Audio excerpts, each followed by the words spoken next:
네, 오늘은 정말 짧을 수도 있습니다. 그래서 지난 시간에도 좀 그렇게 사실 좀 짧게 하려고 그랬는데 생각보다는 좀 길어지긴 했는데 오늘 99챕터하고 100챕터 두 개만 이제 할 텐데 하나님의 나라하고 천국입니다.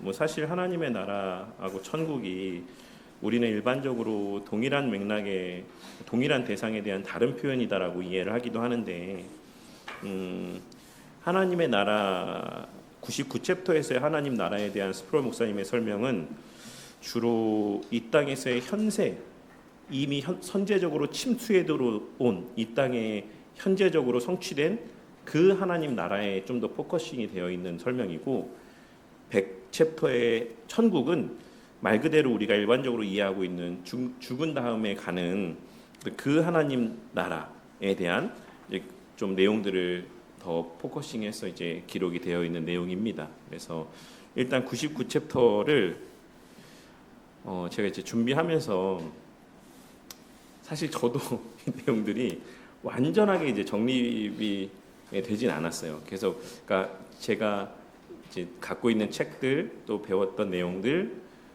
그리고 이제 그 내용들을 기반으로 해서 이제 계속 제가 아는 바, 그러니까 제가 이해하고 있는 바를 정리하는 가운데 있는데, 그러니까 여러 한 딱 뭐 클라인이면 클라인, 뭐 예를 팔모 로버트슨이면 로버트슨, 뭐 이렇게 어느 한 분, 뭐 그레고리 빌이면 그레고리 빌, 이 한 분의 어떤 그 사상 가르침들을 완전하게 그냥 동의되는 바는 없는 것 같아요. 그러니까 그 각자의 말씀들 안에서 예를 들어서 언약에 대한 이해 가운데는 사실 전통적인 이해가 조금 더 저는 맞는 것 같다라는 생각을 하긴 하고 또 하지만 세상을 바라보는 지금 오늘 우리가 99챕터에서 나눈 하나님 나라와 관련된 내용에 있어서는 저는 조금 그러니까 변형론은 아니지만 그러니까 그 조지 레드 선생님이 말씀하고 있는 그러니까 뭐 보스나 리델 보스나 이런 구속사적 흐름에서 물론 이분들이 어떤 문화명령이나 이런 부분들에 대한 것을 아주 세분화해서 그거에 대한 주제로 글을 쓰시거나 가르치시거나 이러진 않았지만 그 어떤 가르침의 맥락에서의 이제 문화명령을 어떻게 이해해야 되는가라고 하는 것에 있어서는 조금 클라인이나 반드루넨이나 뭐 마이크로튼이나 이런 교수님들이 이해하고 있는 문화명령에 대한 이해보다는 조금 더 이제 구속사적 관점에서 이제 아담과 둘째 아담의 이 틀 안에서 문화명령을 이해하는 게 저는 조금 더 맞다라는 생각을 합니다. 그래서 이 문화명령에 대한 이해는 좀 그레고리 빌 이제 선생님께서 말씀하셨던 교수님께서 말씀하셨던 내용에 좀 더 가깝고 그래서 좀 그런 내용들을 세분화해서 좀 정리를 하는 가운데 있긴 합니다. 그래서 오늘 99챕터의 내용을 사실 말씀드리려면 그래서 하나님의 나라를 어떻게 이해해야 되냐 우리가 이 시대에 그래서 저는 크게 세 부류라고 생각을 했습니다. 이 하나님의 오늘날 하나님의 나라를 이해하는 관점이라고 하는 것이 그래서 좀 그런 내용들을 좀 염두에 두고 오늘 내용들을 한번 좀 살펴보도록 하겠습니다. 그래서 조금 정리가 안 된 부분이 있을 수도 있어요. 근데 어쨌든 어제 늦게까지 좀 이렇게 정리를 해보긴 했는데 클라인 선생님이 갖고 있는 구속의 왕국과 공동의 왕국, 이제 뭐 커먼 이제 킹덤이라고 그럴까요? 뭐 어쨌든 일반적인 영역 안에서의 문화 명령이 어떤 의미인가라는 것들을 좀 한번 생각해보고 튜레틴 선생님이 갖고 있는 세 가지의 개념이 있습니다. 권능의 왕국, 은혜의 왕국, 영광의 왕국. 그래서 여기서의 말씀하고 있는 그러니까 클라인 선생님이 말씀하고 있는 구속의 왕국이라는 개념이 있고 튜레틴 선생님이 말씀하고 있는 은혜의 왕국이라는 개념이 사실 비슷한 선상에 있는 말씀이긴 한데 튜레틴 선생님이 말씀하고 있는 은혜의 왕국이라는 개념은 조금 더 보이지 않는 교회적인 측면이 강하고 클라인 선생님이 교수님께서 말씀하고 있는 구속의 왕국이라는 개념은 조금 더 가시적인 교회의 개념이 강합니다. 그래서 조직체로서의 교회의 개념이 좀 더 강하고 클라인 선생님이 갖고 있는 구속의 왕국에 대한 이해는 튜레이트 선생님이 말씀하고 있는 은혜의 왕국의 개념은 조금 더 유기체적 교회의 측면의 성격들이 강하고 이런 맥락들이 좀 있어요. 그래서 어쨌든 이런 내용들을 이해하려면 그래서 문화명령이 오늘날 이 시대에 어떻게 적용되어져야 되는가라고 하는 것이 저는 사실 요 내용 99챕터의 내용을 준비하면서 그게 좀 핵심이지 않나라는 생각을 좀 했어요. 그래서 요 내용들을 보고 그 다음에 오늘날 아담에게 주셨던 그 창세기에서의 문화 명령이 이제 오늘날 이 시대의 교회에는 어떻게 적용되어야 되는가. 그래서 세상을 바라볼 때 세상은 우리가 정복하고 통치하고 다스려야 되는 어떤 개념인가, 아니면 클라인 선생님처럼 그냥 그곳은 세상의 질서와 원리에 따라 돌아가는 것이고 이 통치는 사실 교회 안에만 국한되는 것이다 라고 보는 것. 이렇게 그러니까 조금 어쨌든 좀 이따 요 내용을 다 마치고 나서 요 내용을 좀 정리해서 한번 같이 생각해보는 시간을 갖도록 하겠습니다. 이제 먼저 세상 역사 속에는 다양하고 많은 종류의 정부들이 있었습니다. 뭐 잘 알고 있으신 것처럼. 그래서 뭐 군사력으로 통치하는 독재, 헌법으로 통치하는 공화정, 그다음에 다수결로 통치하는 민주정, 그리고 입헌 군주제와 절대 군주제. 이 두 가지의 군주제가 이제 역사 가운데 있어왔던 정치 체제, 정부의 모습의 사실 거의 전부라고 할 수 있죠. 근데 이 가운데서 하나님의 나라는 그러면 어떤 체계 가운데 있다라고 할 수 있냐? 절대 군주제다라고 할 수 있습니다. 그래서 하나님을 제한하는 외부의 법이 존재하지 않는다. 피지배자들을 다스리기 위해 그들의 동의를 받아낼 필요도 없다. 그러니까 이렇게만 보니 사실 우리가 오늘날의 이런 모습이 왜곡되어 있고, 또 인간은 유한하고 여전한 죄된 모습이 흔적들이 남아 있기 때문에 온전한 의미에서의 이 절대 군주제 가운데 완벽한 통치를 할 수 있는 지도자는 존재할 수 없죠. 오늘날에는 여전히 그러한 어떤 이상적인 지도자를 꿈꾸시는 분들이 있지만 사실 하나님 외에는 그런 완벽함 가운데 세상을 다스리고 통치할 수 있는 존재는 존재하지 않습니다. 그래서 사실 이 말 자체가 누군가에게는 조금 걸림이 되는 표현일 수 있지만 사실 하나님께서 한계가 있고 연약한 어떤 피조된 대상들에게 그들의 동의를 받아낼 필요가 없다라는 것은 너무 당연한 말입니다. 국민 투표나 다수결에 의해서 제한받지도 않으신다. 그의 말씀이 곧 법이다. 그의 통치는 절대적으로 주권적이다라고 할 수가 있습니다. 그래서 이것이 하나의 큰 전제죠. 하나님 나라에서 하나님의 통치는 오직 하나님의 말씀에 근거한다라고 하는 것. 구약에서는 그 나라가 미래에 올 것이다라고 말합니다. 그리고 신약은 세례 요한이 이제 천국에 가까이 왔느니라라고 하는 선포의 말씀을 증거하고 있는 내용들을 우리가 알고 있는 것처럼 이런 하나님의 나라가 매우 임박했다라는 사실을 신약에서는 말씀하고 있는 것들을 보게 됩니다. 그리고 예수님께서는 이제 하나님의 나라가 임하였다라는 사실을 말씀하고 있는 것을 우리가 신약 성경에 기록된 내용들을 통해서 보게 됩니다. 예수님이 하신 설교의 강조점 역시 천국 복음 선포에 있습니다. 그는 천국이 권능으로 임하였으며 그의 백성 가운데 있다라고 선언하셨습니다. 승천하실 때 예수님은 제자들에게 세상에서 그의 증인이 되라고 명령하셨습니다. 그들은 왕 중의 왕이신 예수님이 통치하신다라는 것을 증거해야지만 합니다. 우주의 왕이신 예수님의 현재적 지위는 눈에 보이지 않습니다. 세상은 그의 주권에 무지하거나 거부하고 있는 것입니다. 그러므로 보이지 않는 하나님 나라에 대하여 보이는 증거를 주는 것이 교회의 임무입니다. 라고 말씀하고 있죠. 이 보이지 않는 하나님 나라에 대하여 보이는 증거를 주는 것이 교회의 임무다. 이 말을 스프롤 목사님은 왜 볼드 처리를 하셨을까요? 그러니까 이 말이 갖고 있는 함의가 여러 가지 견해들 가운데 하나이기 때문이고, 스프롤 목사님이 나는 이런 견해를 갖고 있어 라고 하는 것을 좀 이렇게 드러내고 강조하시기 위한 표현이다라고 저는 생각을 합니다. 그래서 앞서 말씀드렸던 것처럼 이제 에드먼드 클라우니 교수님에게 있어서는 에드먼드 클라우니 교수님은 그 교회의 복음 선포라고 하는 것이 단순히 말씀을 증거하는 것만으로 복음이 선포되어지는 것이 아니다라고 봅니다. 그 말씀이 어떤 표지 가운데 함께 증거되어야 된다라고 말씀을 하고, 이제 그러한 어떤 예시들을 우리가 사도행전에서 나누고 있는 말씀들, 그러니까 저는 이제 표적과 기사에 대해서 설명할 때 오늘날의 표적과 기사가 뭐냐? 초대교회 때 사도들의 말이, 사도들의 증거한 복음이 항상 표적과 기사 가운데 함께 선포가 되어졌는데, 그 당시에 있는 표적과 기사는 당연히 우리가 일반적으로 알고 있는 기적과도 같은 현상들이었습니다. 하나님께서 그런 기적과도 같은 현상들을 드러내 보이심의 목적은 사도들의 입을 통해서 증거되어지는 복음이라고 하는 것이 하나님으로부터 기원한 신적 권능의 말씀이다라는 사실을 확증해 주시는 의미들이 담겨 있었어요.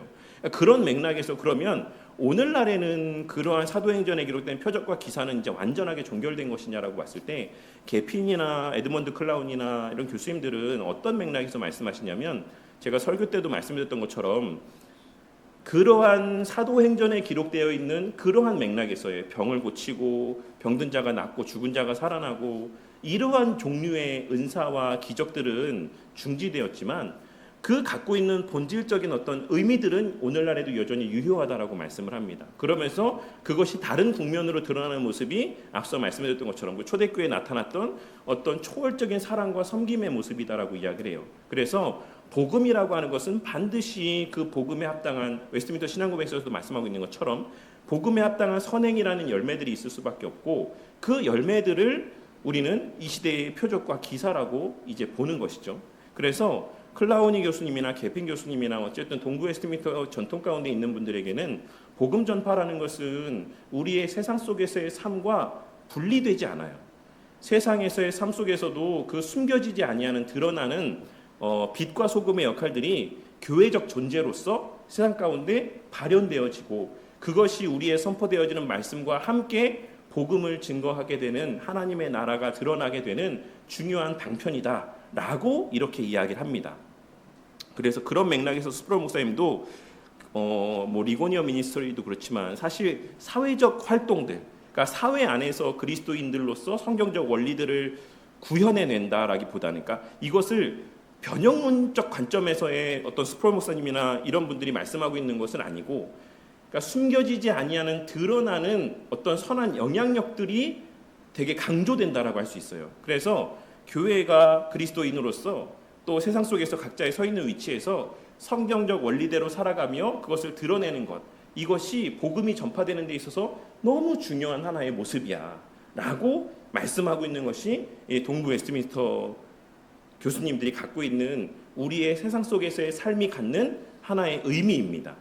그런데 이제 클라인 교수님 같은 경우, 클라인 교수님이나 호튼 교수님이나 이제 반드루넨 교수님 같은 이제 이쪽에 부류에 있으신 분들 같은 경우는 우리가 에스콘디도 신학이라고 이야기를 하기도 하고, 이제 웨스트민스터 캘리포니아 이제 쪽에 있는 교수님들이 생각하시는 이해는 조금 달라요. 그래서 이거를 조금 이제 제가 이해한 범주, 정리한 범주 안에서 설명을 드리도록 하겠습니다. 일단 메르디스 클라인 교수님이 생각하고 있는 언약의 주체는, 우리는 언약의 주체를 누구와 누구로 보통 봅니까? 하나는 첫째 아담을 놓고 보고, 그 다음에는 누구죠? 새 언약의 당사자라고 할 수 있는 예수님. 그래서 둘째 아담. 이 두 대상이 성경에서 말하는 언약의 두 주체라고 봅니다.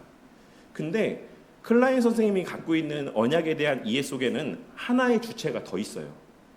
누구냐면 이스라엘이라는 국가입니다. 그러니까 이 모세 언약이 국가적 언약의 성격을 지니고 있다라고 말씀하고 있습니다. 그래서 우리가 일반적으로 이해하고 있는 부분과 공통점이 있고 차이점이 있어요. 그래서 이제 공통점이 뭐냐면, 제가 늘 이제 모세 언약이 담고 있는 조건성은 무엇을 보여주시기 위한 조건성이다라고 말씀을 드렸죠. 결국 인간이 하나님의 그 모든 율법의 요구를 다 지킬 수 없다. 그래서 예수 그리스도가 필요하다.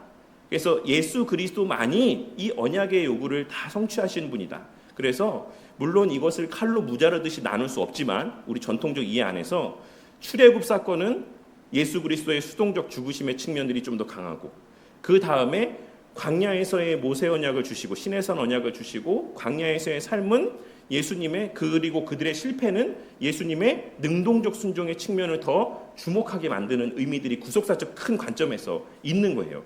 예수님께서 우리의 죄값을 대신하여 대속하심으로 양의 피, 어린 양의 어린 양의 죽으심, 그 피로 우리를 구속하셔서 우리를 건져내시는 것, 죄에서 건져내시는 것. 그리고 본래 아담에게 요구되었던 그 제정법, 선악과 이거 따먹지 마라라고 말씀하셨던 그 행위 언약의 그 요구를 다시금 하나님께서 이제 광야에서 그들 가운데 주심을 통해서 능동적인 순종, 율법에 대한 요구를 충족하는 것도 누가 하는 것이다? 예수님이 하는 것이다 라는 것을 보여주기 위한 의미가 그런 어떤 이 큰 실체, 언약의 당사자로서가 아니라 구속사의 큰 그림 안에서 그런 역할들을 감당하는 거야. 구속사의 렌즈에서 바라봤을 때 모세 언약은 그런 어떤 의미를, 교훈적인 의미를 담고 있는 거야 라고 보는 것이 이제 우리가 갖고 있는 이해라고 보시면 돼요. 근데 클라인 선생님이 보는 모세 언약의 관점은 조금 다릅니다.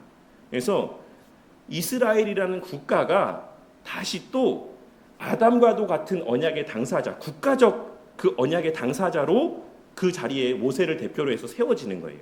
그래서 그 이스라엘이라는 국가가 본래 그 모세 율법의 그 조건성을 충족했어야지만 되었죠. 그리고 거기에는 실질적인 저주가 약속이 되었습니다. 근데 이스라엘이라는 국가는 이 모든 율법의 요구들을 다 충족을 했습니까? 하지 못했죠. 그래서 실질적인 저주 가운데 이스라엘이라는 국가는 멸망했어요. 그래서 결국 클라인 교수님이 좀 주목하시는 것은 에덴 동산과 약속의 땅인 가나안 땅, 그리고 아담이라는 대상과 모세라는 대상, 그리고 에덴 동산에서 주셨던 그 행위 언약의 제정법과 시내산에서 주셨던 그 조건성이 있는 모세 율법, 시내산 율법, 이 두 개의 유비 관계를 되게 주목하시는 거예요. 이 두 개가 어떻죠? 너무 똑같잖아요. 그래서 아담이 행위 언약을 어김으로 말미암아 에덴 동산에서 쫓겨났고, 이스라엘 백성들이 국가 언약으로서의 모세 언약을 온전히 순종하지 못함으로 말미암아서 그들이 약속의 땅인 가나안 땅에서 쫓겨났고, 그러니까 이런 어떤 구조 속에서 아담과 모세, 그리고 아담과 이스라엘이라는 국가, 그러니까 모세는 모세 개인이 아니라 그 이스라엘이라는 국가를 말씀하고 있는 것입니다. 그래서 이런 국가적 차원에서의 어떤 언약적 대상, 그래서 결국 아담도 실패했고 이스라엘이라는 국가도 실패했어. 이 모든 요구된 것은 결국 누구 안에서 성취가 됐다? 예수 그리스도 안에서 성취가 된 거야. 그래서 이제 구약의 이스라엘 백성들에게 국가적으로 요구되었던 가나안 땅의 정복, 헤렘 전쟁이라든지 이런 모든 요구되어지는 부분은 이제 그리스도 안에서 다 성취가 되었기 때문에 이제 우리에게는 그와 같이 정복해야 될 땅이 존재하지 않는다. 이미 그리스도 안에서 다 성취가 되었다 라고 하는 것이 클라인 선생님이 갖고 있는 하나의 독특한 언약의 이해입니다. 그리고 이렇게 이 부분에 집중을 해서 클라인 선생님이 이렇게 말씀하고 있는 데에는 변형론 가운데 지나치게 가 있는 분들, 마치 여전히 우리에게는 헤렘 전쟁이 남아있고 여전히 정복해야 되고 나아가야 되는 부분들이 있다라고 말씀하고 있는 부분들을 반박하기 위한 어떤 의도나 의미들이 강하게 담겨 있다라고 생각하시면 됩니다.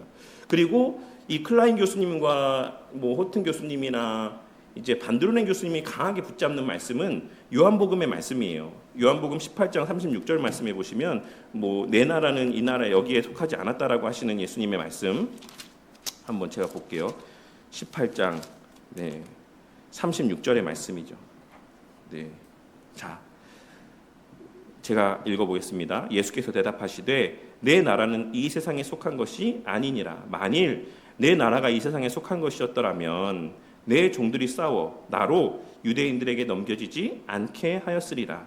이제 내 나라는 여기에 속한 것이 아니니라 라고 말씀을 하고 있죠. 이 말씀이 사실 클라인 교수님이나 호튼 교수님이나 반드루넨 교수님이 가장 강하게 붙잡고 있는 말씀 가운데 하나입니다.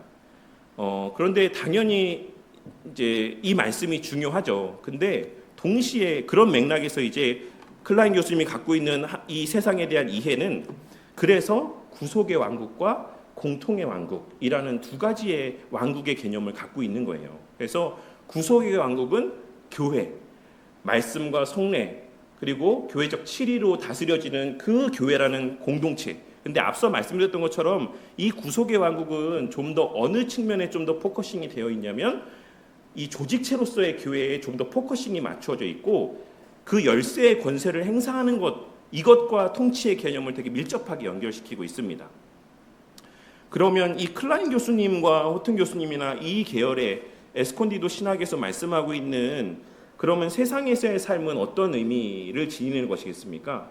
이분들이 그렇다라고 해서 또 제가 최근에 이제 어느 글을 봤는데 이분들은 그래서 뭐 이제 이중인격자 같은 삶을 사는 것이다. 뭐 약간 이런 세상에서는 다른 원리, 교회에서는 또 다른 모습, 뭐 이렇게 살아가는 것이다라고 뭐 이렇게 이야기하신 분이 뭐 있었다라고 하더라고요. 사실 그것도 제가 뭐 저도 이제 반드루넨 교수님에 대해서 제대로 다 이제 깊이 있게 이해하지 못했을 때에는 그럼 뭐 그렇다고 해서 지금 제가 뭐 반드루넨 교수님 완전히 다 이해했다 이건 아니지만 반드루넨 교수님이 갖고 있는 그런 많은 오해들이 있고 이 어떤 긴장의 어떤 영역들이 있기 때문에 그거를 공격하는 부분들이 많이 있어요. 동부 웨스트민스터 교수님들 중에 반드루넨 교수님이나 이런 분들이 주장하고 있는 이 두한국 이론에 대해서 갖고 있는 그들의 어떤 좀 아쉬운 점들, 그런 부분들을 지나치게 공격하는 부분들이 있는데 그것이 세상에서의 삶은 그럼 뭐냐라고 하는 것이 되게 공격하는 요지 가운데 하나입니다. 근데 이제 클라인 교수님이나 뭐 반드루넨 교수님이나 이런 분들이 이야기하고 있는 세상에서의 삶은 아무 의미가 없어, 이것을 말씀하고 있지 않습니다. 그 안에서도 우리가 똑같이 앞서 말씀드렸던 것처럼 그리스도인으로서의 세상법을 당연히 중시하고 세상의 원리에 따라 살지만 또한 동시에 하나님 나라 백성으로서도 우리는 충실되이 충성되이 살아가야 되는 것이 마땅하다라고 이야기를 해요. 근데 정말 중요한 하나의 강조점이 뭐냐면 그것이 복음의 전파와 관계가 있지 않아 라고 이야기합니다.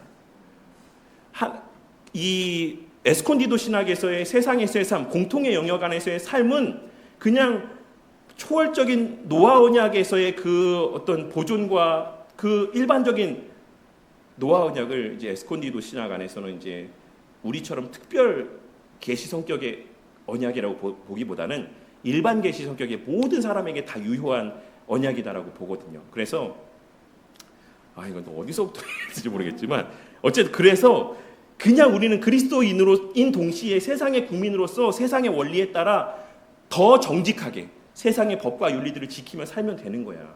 그것이 우리의 세상에서의 그리스도인에게 요구되어지는 삶의 모습인 거야. 그분들도 하나님 앞에서의 어떤 코람데오의 삶에 대한 강조를 합니다. 그냥 세상에서는 막 살고 교회 안에서만 바르게 살면 돼 이렇게 말씀하는 게 아니에요. 그리고 그분들은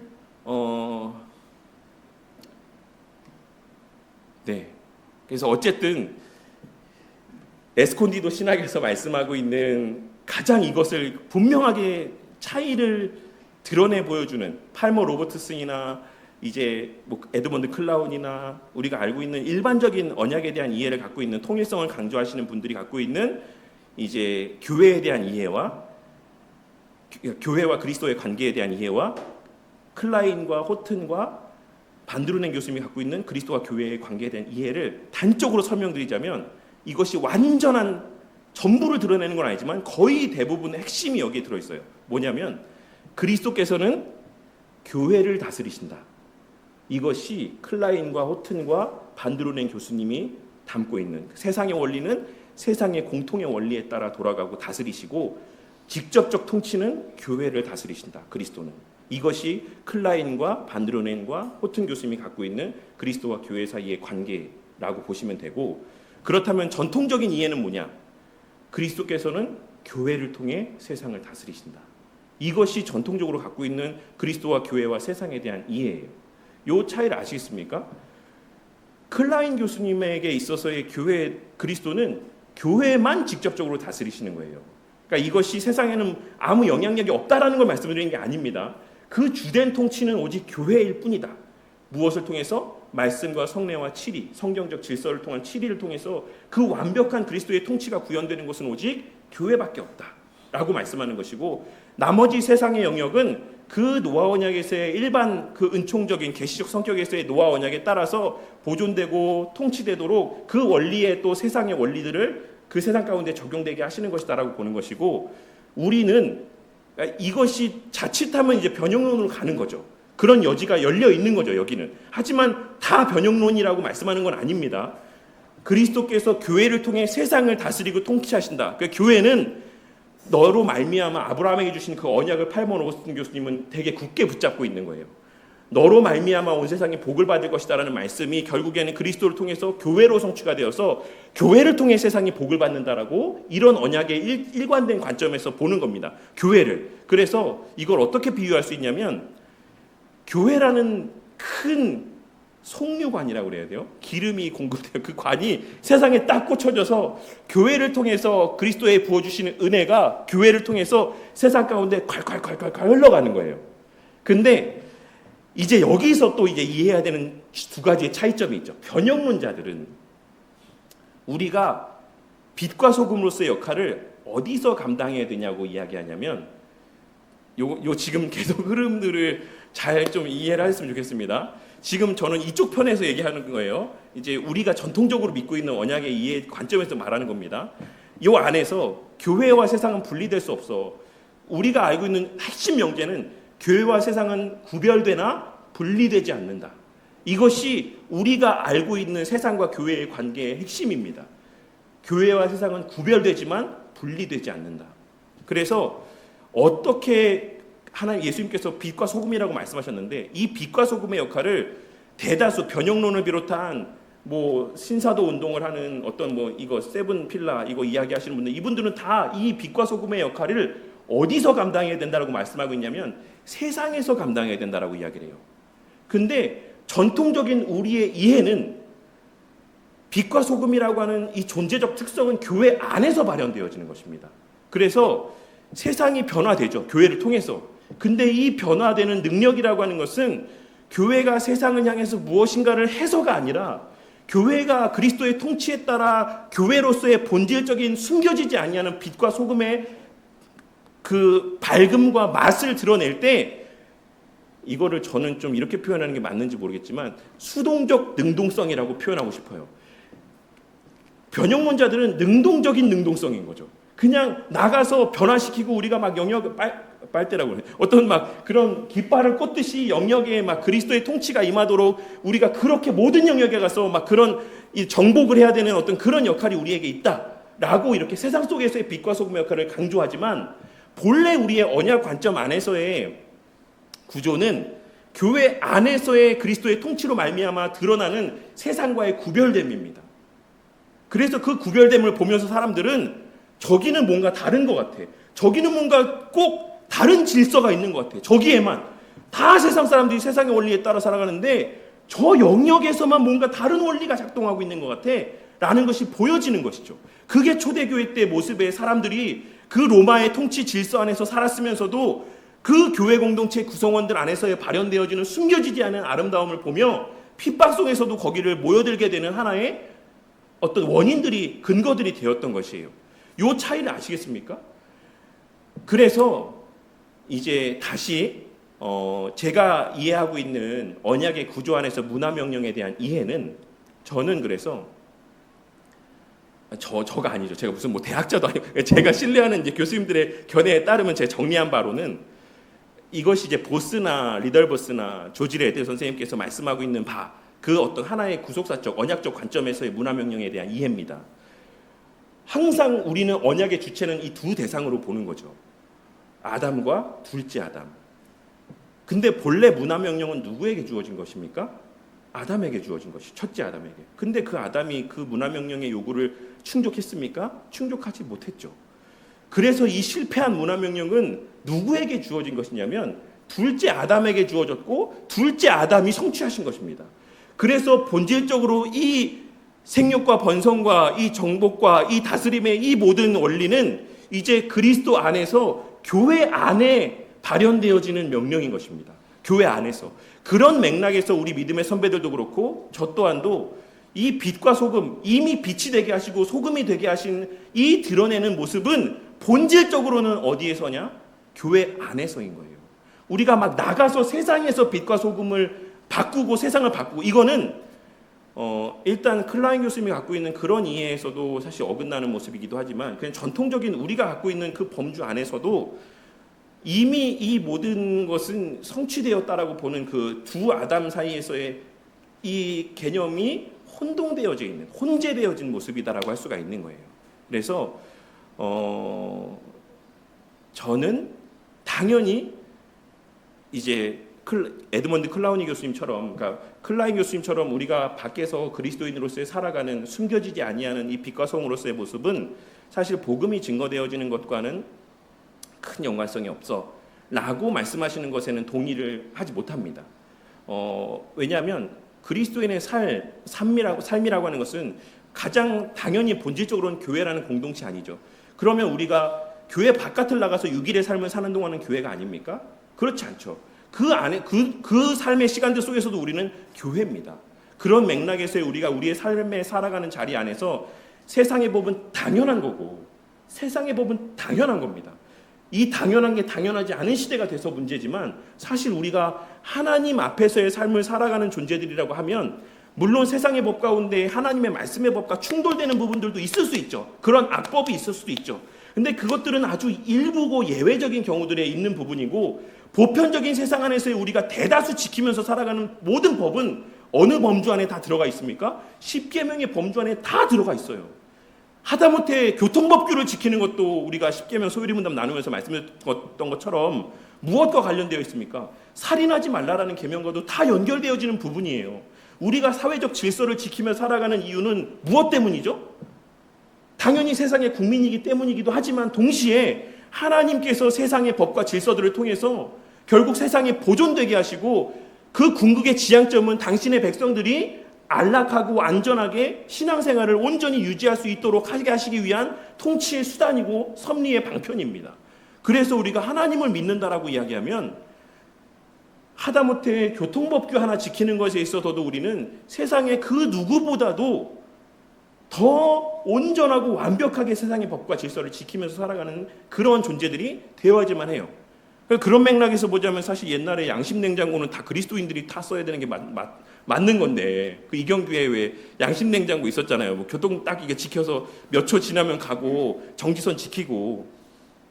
근데 이제 그렇지 않았다는 게 참 안타까운 모습이지만 그러니까 그런 맥락에서 우리는 세상 속에서도 세상의 법과 질서와 원리들을 잘 지키면서 살아가야지만 되고 우리의 그러한 세상 속에서의 어떤 그런 질서를 지키면서 살아가는 삶이 저는 클라우니 교수님이나 다른 이제 그 또 신뢰할 만한 교수님께서 말씀하시는 것처럼 우리의 복음을 전하는 데 있어서의 어떤 선한 영향력 그런 분명한 어떤 유효한 어떤 의미들이 있다라고 생각합니다. 하지만 이제 클라인 교수님이 갖고 있는 그리스도께서는 교회를 통치하신다라고 하시는 말씀 가운데서의 이해를 조금 확장하면 그렇다고 이제 클라인 교수님이나 반드르넨 교수님이 세상에서의 선행이나 어떤 그런 삶을 다시 또 말씀드리지만 무가치하다라고 말씀하는 거 아니에요. 그거 귀하게 봅니다.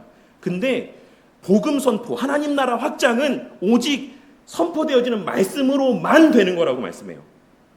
우리는 말씀과 수반되어지는 열매로서의 선행이 함께 복음이 증거되어지는 수단이라고 보는 거고 이 차이를 아시겠죠? 그런 차이가 있는 겁니다.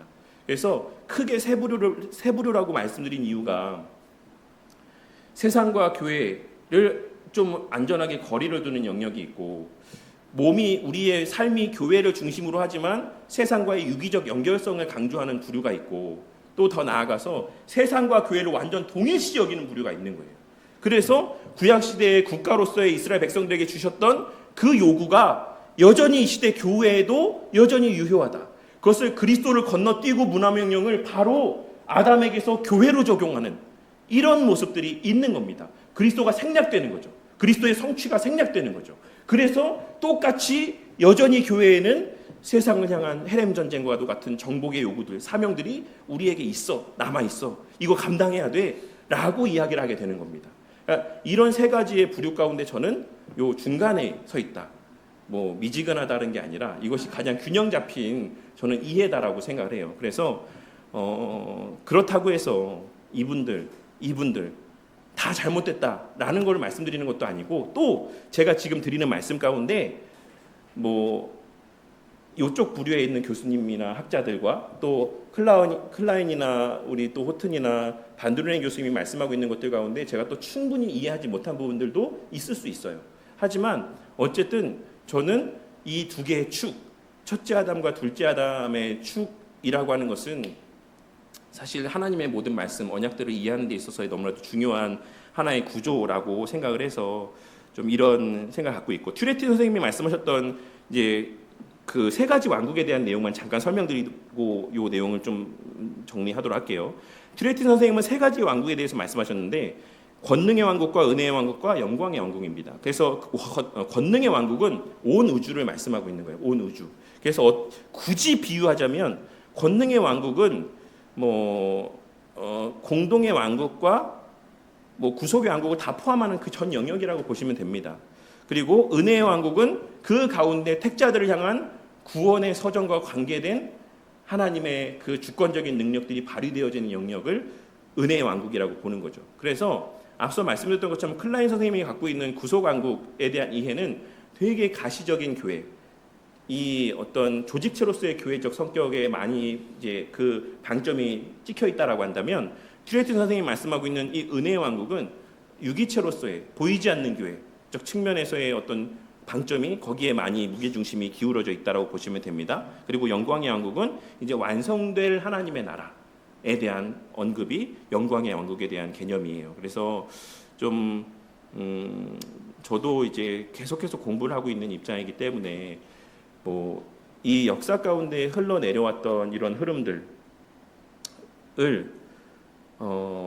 이 부류 안에 있는 교수님들 가운데서도 근데 한 분 한 분마다 완전하게 이 A라는 교수님과 B라는 교수님이 1부터 100까지 모든 게 또 다 똑같지도 않아요. 또 이 큰 범주 안에서 이분들이 같은 카테고리를 공유하고 있어도 그 안에서 또 차이점들이 있고, 제가 지금 말씀드리는 이 중간에서의 보스나 리덜버스나 조지레드라는 교수님, 이 분들이 같은 범주의 것을 공유하고 있다라고 하더라도 이 안에서의 조금씩 강조점들과 어떤 더 집중하는 부분의 차이점들이 존재하고, 또 호튼과 클라인이나 클라인 교수님의 영향을 받아서 호튼이나 반드레는 교수님이 어쨌든 그 학문들을 더 발전시켰지만, 그럼에도 그 안에도 좀 차이점들이 있다라고 할 수가 있죠. 그래서 큰 틀에서는 이런 내용들을 갖고 있다라는 정도만 이해하시면 되겠고,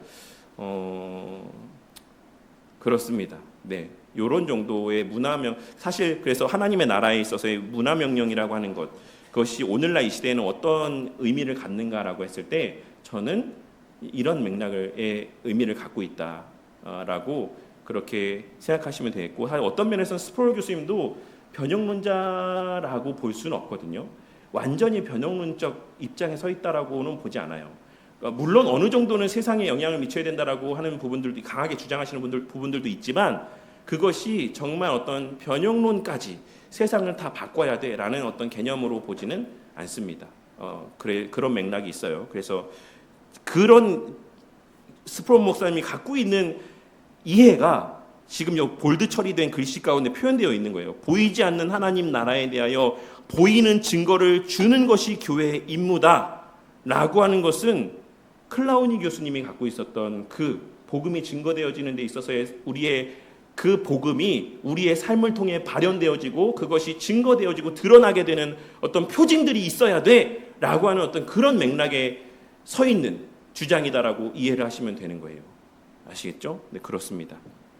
그리고 근데 그렇다라고 해서 이제 앞서 클라인 교수님이 갖고 있는 구약의 국가적으로 요구되었던 신정 체제, 질서는 더 이상 유효하지 않다, 동일하게 반복되지 않는다라고 하는 것은 클라인 교수님만의 말이 아닙니다. 웨스트민스터 신앙고백서에서 우리가 함께, 아직 거기까지 안 나왔군요. 웨스트민스터 신앙고백서에서 말씀하고 있는 고백의 내용이기도 해요. 더 이상 구약의 이스라엘이라는 국가에게 요구되었던 신정체제 질서는 더 이상 유효하지 않다.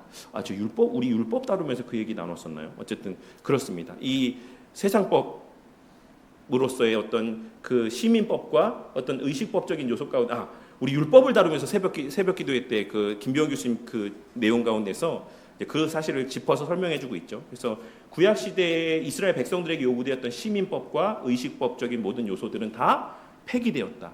이 시대의 그 내용들이 동일하게 반복되지 않는다. 여기에는 그런 맥락이에요. 구약의 이스라엘과 같은 국가가 현대에 다시금 재현되는 일은 존재하지 않는다라는 것을 말씀하고 있는 거죠. 다만 그 시민법이나 의식법이 담고 있는 중심 함의들이 있습니다. 그리스도를 지향하게 만든다든지, 아니면 그리스도의 어떤 도덕적인 성품들, 속성들을 드러내 보여주는 어떤 의미들, 이런 어떤 담고 있는 핵심적인 원리나 의미들, 요지들은 여전히 이 시대에도 유효하다 이렇게 말씀하고 있는 것이 웨스트민스터 신앙고백서에서 말씀하고 있는 율법에 대한 내용들입니다. 그래서 어쨌든 저는 그래서 변형론자는 아니다라는 것을 꼭 이제 이해를 해주셨으면 좋겠어요. 너무 그래서 이 목사님 성경 잘 못 보시네라고 말씀하시면 또 제가 말을 드릴 말씀이 없지만 여러 부류가 있다. 그래서 그렇다고 해서 저는 완전 극단으로 치우친 변형론에 대해서는 경계를 하지만 어느 정도의 뭐 사실 뭐 아브라함 카이퍼나 신칼빈주의 계열에 있는 목사님들이 갖고 있는 그 마음의 중심 자체는 저는 그것 자체를 폄하할 생각은 없습니다. 사실 우리 교수님들 가운데 이제 이승훈 교수님도 최근에 이제 너무 이제 좀 더 많이 좀 그런 표현들을 하시기 때문에 우려가 있고 또 거기 때문에 그 일 때문에 비판도 받기도 하지만 뭐 이승훈 교수님하고 진짜 독대해서 이야기 나누고 또 교제해 보시면 또 이승훈 교수님만큼 순수하고 너무 바르고 그러신 분도 없어요. 그러니까 모르겠습니다. 제가 또 그 부분에 대해서 직접적으로 또 이렇게 막 따지고도 용기는 없어갖고 제가 또 앞에서 왜 그러시냐고 뭐 여쭤본 적은 없는데, 근데 어쨌든 그 마음의 동기 자체는 되게 순수하시다. 이번에 합신에서 뭐 성명서를 발표했었는데 그때도 다른 교수님들은 다 이름이 없고 학교에서 자유로우시는 이 원로 교수님들만 이름이 있더라고요. 이승 교수님하고 김병 교수님만 이름을 거기 올리시긴 하셨더라고요. 근데 또 다른 분도 있었나? 근데 어쨌든 좀 제가 이제 완전히 뭐 이승 교수님께서 말씀하신 어떤 그런 견해에 완전하게 동의하지 않지만 그렇다라고 해서 그분들이 갖고 있는 어떤 세상의 어떤 일에 대한 관점들이나 주장들을 다 비성경적이야라고만 이렇게 딱 폄하하진 않습니다. 그래서 이런 것들도 좀 같이 염두에 두셨으면 좋겠습니다. 나중에 한번 기회가 되면 한번 요새 이승 교수님이 시간이 좀 많으신 것 같아요. 예전만큼 여러 교회에서 찾지 않으시는 것 같습니다. 그래서 이렇게 한번 좀 이번 기회에 교수님 한번 모셔볼까 싶기도 한데 어쨌든 그렇습니다. 그래서 그런 13가지의 부류 이것이 어쨌든 저는 공부를 하면 할수록 그래서 와 이렇게 언약에 대한 이해도 다양하고 와 이렇게 해석의 여지들이 폭넓을 수 있구나. 똑같은 말씀을 보고 똑같은 말씀을 연구하면서도 똑같은 개혁주의 범주 안에 진영 안에 있으면서도 이렇게 다양한 해석과 이해와 적용들이 있을 수 있구나라는 생각을 최근에 들어서 더 많이 하는 것 같아요. 그래서 어저께 너무 머리가 아파갖고 너무 늦게까지 이건 도저히 더 앉아 있어봤자 정리는 안 될 것 같다. 그냥 여기까지만 하고 나중에 또 더 공부하면 또 정리한 내용 가운데 또 말씀드릴 내용들이 있으면 그때 또 다시 또 정리한 내용을 말씀드려야겠다라는 생각을 하고 멈췄습니다. 그래서 오늘 사실 주일 예배도 어떻게 드렸는지 잘 모르겠어요. 네, 계속 어쨌든 여러 해석들이 좀 어느 정도는 또 막 이렇게 뒤섞여 있는 것도 있고 제가 여전히 오해하고 있는 부분들도 있는 것 같아서. 그렇습니다. 어쨌든 하나님 나라에 대한 스프롤 목사님은 이런 견해들을 갖고 있다라고 보시면 되겠습니다. 예수님은 하나님 나라를 여셨습니다. 그는 이미 하나님 나라의 왕이시다. 그러나 소수의 충성된 종들과 함께 망명 생활을 하는 왕과 같다. 그러나 그가 다시 오실 때 그는 자신의 통치를 완성하실 것이다라고 말씀을 하고 있습니다. 그래서 이미 교회적으로 그러니까 기본적으로 게알더스 보스 선생님이나 이제 뭐 조지 레드 선생님이 말씀하고 있는 이미 침투해 온 선취적으로 이 땅에 임한 그 하나님 나라라고 하는 개념들은 사실 모두가 다 공유하는 바라고 할 수 있어요. 그리고 어떤 면에서는 이제 이런 보스 선생님의 견해를 클라인 선생님은 가장 자기가 잘 반영하고 있다라고 이렇게 이야기도 할 정도로 보스 선생님이 갖고 있는 미치는 영향력은 매우 크다라고 할 수 있습니다. 그래서 예전에 제가 얼마 전에 이제 김준범 목사님하고 같이 이제 경영교회 목사님하고 셋이서 밥 먹으면서 보스 선생님 얘기를 잠깐 나눴는데 왜 그 얘기 나왔냐면 게알더스 보스 선생님이 쓰신 개혁교의학 책이 있거든요. 그게 1권만 나오고 2권이 안 나왔어요. 2권부터. 그래서 이 책은 도대체 언제 출판되는 거냐 이런 얘기를 하다가 이제 교수님들이 아마 출판이 안 될 거다. 팔리지가 않는다. 그래서 아마 재판될 일이 이어서 출판될 일이 없을 거다라고 말씀하시면서 근데 사실 미국에서 게알더스 보스 선생님이 차지하고 있는 위치 그 어떤 영향력과 한국에서 보스 선생님에 대해서 인식하고 있는 그 정도가 갭이 너무 크다. 사실 미국에서는 보수 선생님이 갖고 있는 신학적인 위치가 엄청나게 크다. 그래서 보수 선생님의 영향력 아래에 파생되어진 신학이 거의 요즘에 주류를 다 이루고 있다라고 할 수 있다 이렇게 말씀을 하시더라고요. 그래서 영어로 사서 보라고, 미국에 영어로 되어 있으니까 나 다 출간돼 있으니까 그런 얘기를 하셨습니다. 근데 어쨌든 요 개념들 스프롤 목사님 말씀하고 있는 예수님은 하나님 나라를 여셨다. 그는 이미 하나님 나라의 왕이시다. 그리고 이미와 아직의 개념에서 이 말씀하고 있는 내용들도 사실 다 그런 맥락에서의 말씀이다라고 보시면 될 것 같습니다. 신약은 하나님 나라가 현재적이며 또한 미래적이라고 말한다. 이미와 아직인 것이죠. 하나님 나라는 이미 왔으며 또한 아직 오지 않았다. 그리스도인들은 이 두 가지 관점 모두 이해하고 받아들여야 된다. 그 나라를 이미 실현된 것으로 보거나 완전히 미래적인 것으로 보는 것은 신약의 메시지를 정면으로 공격하는 것이다. 우리는 이미 보좌에 오르신 왕을 섬긴다. 그러나 우리는 모두가 무릎 꿇게 될 영광 중에 임하실 그의 승리의 재림을 또한 고대하며 살아가는 존재들이다라고 말씀을 하고 있습니다. 그래서 현재적 교회, 그 현재적 하나님 나라의 침투는 그런 맥락에서 우리는 교회를 그 하나님 나라의 현실하고 보는 것입니다. 그리고 교회적 삶을 통해서 발현하는 것이죠. 그리고 그 삶 속에서 우리 복음을 증거하는 우리의 사명들이 우리 가운데 주어져 있는 것이고, 그 복음 전파라고 하는 것은 단순히 우리의 어떤 말씀 선포로만 이루어지는 것이 아니라 그 말씀대로에 순종하며 살아가는 그 어떤 성화의 과정에서의 어떤 선행이라는 열매들이 이 복음이 더욱 그 효과적으로 증거되어지는 데 있어서 필수적인 어떤 모습들 가운데 하나다라는 것을 우리가 좀 같이 함께 기억했으면 좋겠습니다. 요약: 하나님 나라는 절대권으로 통치된다. 하나님 나라라는 주제는 구약과 신약을 연결하고 있다. 신약은 예수님이 오시고 보좌에 오르심으로써 하나님 나라가 도래했음을 선언한다. 하나님 나라는 이미 존재하지만 예수님의 영광의 재림 때에 완전히 완성될 것이다 라고 했습니다. 네, 천국 보도록 하겠습니다. 천국. 그래서 그 요한복음 18장 36절에 내 나라는 여기에 속하지 않았다라고 하는 이 말씀은 그럼 변형론자들은 어떻게 이해하냐라고 했을 때, 변형론자들은 이것이 원리적인 측면이라고 이야기합니다. 원리적인 측면. 그래서 그 어떤 세상의 칼의 권세로 이 통치되는 게 아니야, 이 말씀을 하고 있는 거지, 이것이 뭐 세상에 대해서 완전 세상과 어떤 구별되는 별개의 세상이다, 이런 말씀 예수님 하고 있는 거 아니야 라고 이렇게 해석을 해요. 근데 이제 전체적인 요한복음 18장의 어떤 문맥들을 봤을 때 그 말씀은 좀, 그런 해석은 좀 신빙성이 떨어진다라고 할 수 있죠. 이 말씀은 분명히 예수님의 나라, 예수님 말씀에서 하나님 나라가 세상과 구별되는 어떤 그 구별됨을 강조하고 드러내는 맥락의 말씀으로 우리는 이해를 해야지만 됩니다.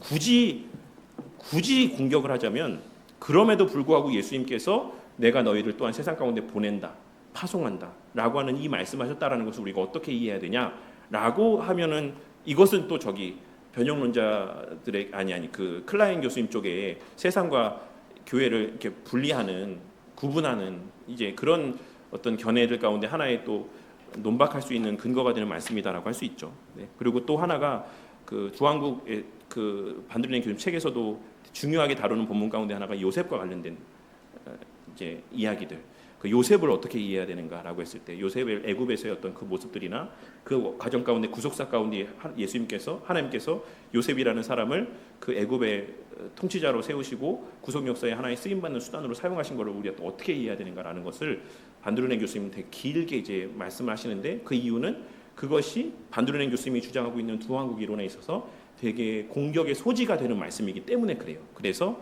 이제 그 요셉에 관한 내용들을 길게 다루고 있는 것들을 보게 됩니다.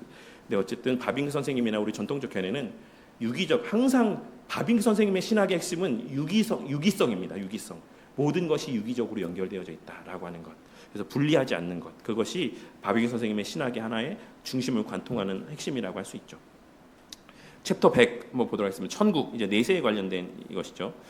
당신이 함께 있는 곳, 거기가 천국이야. 이 노래가 뭔지는 잘 모르겠지만 뭐 팝송이겠죠, 당연히. 네, 되게 유명한 곡일 것 같은데 어쨌든 이런 가사가 있다고 합니다. 사랑하는 사람과 가까이 있는 것은 진짜 복된 일이다.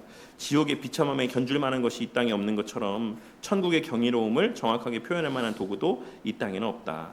지옥을 무시무시하고 소름 끼치게 나타낸 성경의 표현들을 볼 수 있는 만큼 우리는 성경에서 천국에 관한 풍요롭고 희망적인 이미지를 보기도 합니다. 그래서 뭐 낙원이나 아브라함의 가슴 품, 그리고 뭐 하늘에서 내려오는 영광의 도시와 연결된 이런 표현들. 새 예루살렘은 황금길. 이걸 왜 굵은 볼드체로 또 써놨겠어요? 이런 이해들이 문자적 이해로 성도들에게 많이 인식되어져 있기 때문이 아닌가 생각합니다. 천국에 관해 가장 주목할 점은 거기에 있는 것들과 없는 것들입니다. 천국에 있는 것, 없는 것들은 뭐죠? 이런 것들이 없고, 있는 것들은 이런 것들이 있습니다. 그리고 이제 조나단 에드워즈 선생님의 천국 관련된 글은 그냥 읽어보시면 될 것 같아요. 사실 이 100번 챕터에서 가장 주목할 만한 것은 두 가지라고 생각합니다. 첫째는 이 땅에서 알고 지냈던 사람들과 천국에서도 알고 지내냐, 인식을 하냐라고 하는 것. 스프로그 목사님 견해는 어떨 것 같습니까? 있다라고 보는 거죠. 여기서 보시면 이 땅에서 알고 지냈던 사람들과 교제하지 않는다라고 말할 만한 근거는 없다. 즉 천국은 모든 좋은 것이 함께 있는 곳이다. 그래서 제가 뭐 천국에 간다고 우리 이현희 권사님 못 알아보고 이러지 않고 천국에 가서도 우리 권사님을 알아보고 강세현 성도님 알아보고 우리 성도님들 다 조상현 성도님, 구정 성도님, 간천희 집사님, 김대희도 다 알아본다. 우리 하임이도 다 알아보고 안다. 이런 것을 말씀하고 있는 겁니다. 인식이 있다라는 것이죠. 또한 천국에서 누리게 될 행복에 등급이 있냐, 상급의 차이가 있냐, 이 두 가지가 사실 100챕터에서의 핵심이라고 생각합니다. 근데 어떻게 생각하세요? 예전에 제가 한번 말씀드렸었는데 천국에 상급이 있습니까 없습니까? 물리적인 상급의 차이가 있습니까 없습니까? 있습니다. 있습니다. 예. 이거를 또 잘못 이해하면 이제 막 그런 얘기들 하시죠. 저희 어머니 비유도 많이 드렸는데 하늘에 심고 하늘에 쌓고 이제 교회 헌금하는 거 다 하늘에 쌓는 거야. 어디 안 없어져. 복리로 하나님이 쳐갖고 하늘에서 다 갚아줘죠. 이러면서 막 헌금해라, 헌신해라 이렇게 말씀하시는데 그런 개념의 상급은 아닙니다. 그렇지만 성경이 말하는 상급은 진짜 있어요. 그러니까 저는 이제 그런 식의 것을 말씀드리는 게 아닙니다. 그래서 칼빈 선생님은 천급의 상급이 칼빈 선생님도 기독교 강의에서 있다라고 말씀하지만 칼빈 선생님이 기독교 강의에서 주목하는 것은 그것이 사람에게 조건이 달려있는 게 아니다라는 데 좀 더 방점을 두어서 설명하고 있어요. 하나님의 주권적인 은혜로 어떤 은혜들을 베풀어 주시는 차등은 있어 라고 이제 보시는 거죠. 그래서 우리 넉넉히 받았다라고 해서 그 사람이 그걸 드러내거나 자랑할 만한 여지가 있는 게 아니야. 그런 종류의 상급이 아니야 라고 칼빈 선생님은 기독교에서 말씀하고 있고, 앞서 말씀드렸던 튜레틴 선생님이나 뭐 찰스 아치 이런 분들 같은 또 그 계열에 있는 분들은 그릇 크기에 비유를 많이 합니다. 그릇 크기에. 그러니까 사람마다 하나님께서 지으신 그 각자의 사람의 그 그릇의 크기는 다 다르다라고 이야기를 해요. 그것을 이제 지금 스프롤 목사님은 뭐라고 말씀하고 있냐면 어디서 얘기하고 있냐면 밑에서 하나 둘 셋 넷 다 일곱 번째 줄, 여덟 번째 줄. 바울 사도는 이것을 설명하기 위해서 같은 하늘에서 빛나는 별들 사이에도 밝기의 차이가 있다라는 점을 비유로 들고 있다. 이걸 설명하기 위해서라고 말씀하고 있는데 사실 이 말씀이 어디 말씀입니까? 고린도전서 15장 41절의 말씀이에요. 고린도전서 15장 말씀. 근데 고린도전서 15장에서 해나 달이나 별이나 이런 천체의 밝기의 차이나 차등에 대해서 말씀하고 있는 것은 천국의 상급이 차이가 있다라는 것을 말씀하기 위한 본문이 아닙니다. 부활 논쟁에 관련되어 있는 부분에서 하시는 말씀이거든요. 바울 사도께서. 그래서 사실 이것이 정확하게 천국의 상급의 차등이 있다라는 것을 이 지금 스프롤 목사님이 논거로 들고 있는 고린도서 15장 41절 말씀을 논거로 삼는 것은 조금 문맥적으로는 맞지 않는 것 같아요. 다른 본문들도 많이 있거든요. 달란트 본문도 있고 문화 관련된 본문도 있고 또 뭐 고린도서 3장 12절에서 15절까지의 말씀, 그 상급의 차등에 대해서 말씀하고 있는 것, 아니면 다니엘서 12장 3절에 많은 사람을 오른대로 돌아오게 한 자는 별과 같이 빛날 것이다 라고 하는 이 말씀도 그런 의미들이 있어요. 더 하나님께서 사용하신 자들에게 주시는 차등의 상급들이 있다라는 의미들이 다니엘 말씀 가운데도 그 이면에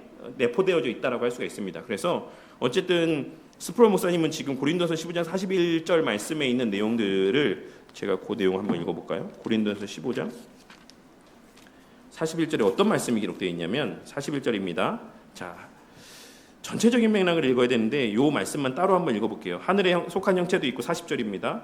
땅에 속한 형체도 있으나 하늘에 속한 것의 영광이 따로 있고 땅에 속한 것의 영광이 따로 있으니 해의 영광이 다르고 달의 영광이 다르며 별의 영광도 다른데 별과 별의 영광이 다르도다 라고 말씀하고 있습니다. 근데 42절 말씀에 보면 죽은 자의 부활도 그와 같으니 라고 말씀하면서 이 본문이 천국에서의 어떤 상급에 대한 말씀이라기보다는 그냥 이제 부활 논증 안에서의 이제 말씀하고 있는 내용이고, 큰 맥락에서 보자면 굳이 연결하자면 연결이 될 수도 있는 내용이긴 하지만 구체적으로 이것이 상급의 차등에 대한 말씀은 아니다라고 이해하시면 될 것 같습니다.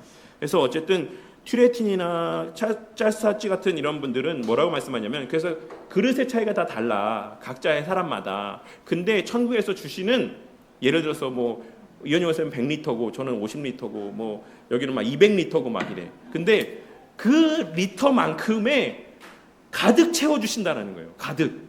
그러니까 이것의 방점은 튜레틴이나 찰스 아찌나 뭐 바빙크 선생님이나 이 모든 우리 개혁주의 신학자들이 말씀하고 있는 바는 두 개입니다. 상급은 있다, 차등은 있다. 하지만 부족함이 없을 것이고 시기와 원망이 없을 것이다. 이것이 누구나가 모두가 다 만족하는 대로 만족스러운 만큼 부어주실 것이다라는 이런 말씀의 내용들이 천국의 상급의 차등에 대한 이해입니다. 그리고 제가 예전에 이제 이런 말씀을 드렸었죠. 그래서 천국에서의 물리적인 상급을 주었을 때 우리가 여기에서 사니까, 예를 들어서 뭐 어떤 지체가, 어떤 성도가 물질적인 복을 받고 세상적으로 형통해지고 뭔가 하는 일들마다, 손대는 일들마다 막 다 잘 되고 이런다 했을 때 다른 지체들이 보면서 아, 좋긴 한데 왜 저기에만, 저 사람한테만 저런 복이 가는 거지? 라는 마음도 마음 한켠에 있잖아요. 솔직하게 얘기해서 우리가 다 우리끼리니까 솔직히 얘기하면 이런 마음이 다 있잖아요. 좋죠. 싫다는 건 아니에요. 미워하기까지 한다라고는 차마 제가 말을 못하겠습니다. 시기하기까지 한다라고는 말 못하겠지만, 한켠에는 왜 저 사람만 저렇게 항상 형통하고 잘 되지? 라는 마음이 들지 않습니까? 근데 이거를 제가 예전에 이런 비유를 말씀드렸잖아요. 옛날에 제가 예전에 그 영상들, 서울대 입시 발표하는 영상을 이렇게 보는데 거기에서 막 이제 옛날에는 학교에다 막 대자보로 붙였잖아요. 막 번호에서 막 해서 막 쭉 내려와서 서울대 합격 번호 딱 있으면 됐다. 그러니까 뭐가 됐는지 잘 모르겠어요. 그러니까 막 가족들이 얼싸붙겨, 온 가족이 막 얼싸 안고 막 됐다, 이제 우리 집안은 폈다, 이런 얘기를 하는 이유가 뭡니까? 그게 그 가족들은 진짜 기쁜 거예요. 그의 잘됨이 곧 우리 모두의 잘됨이다라는 인식들이 지금보다 훨씬 더 가족의 끈끈함이 있고 그 가족 공동체가 하나라고 여겨지는 시대 가운데는 그것이 정말 내 기쁨인 거예요. 형이 잘됨이 내가 잘됨. 너무 잘됐다.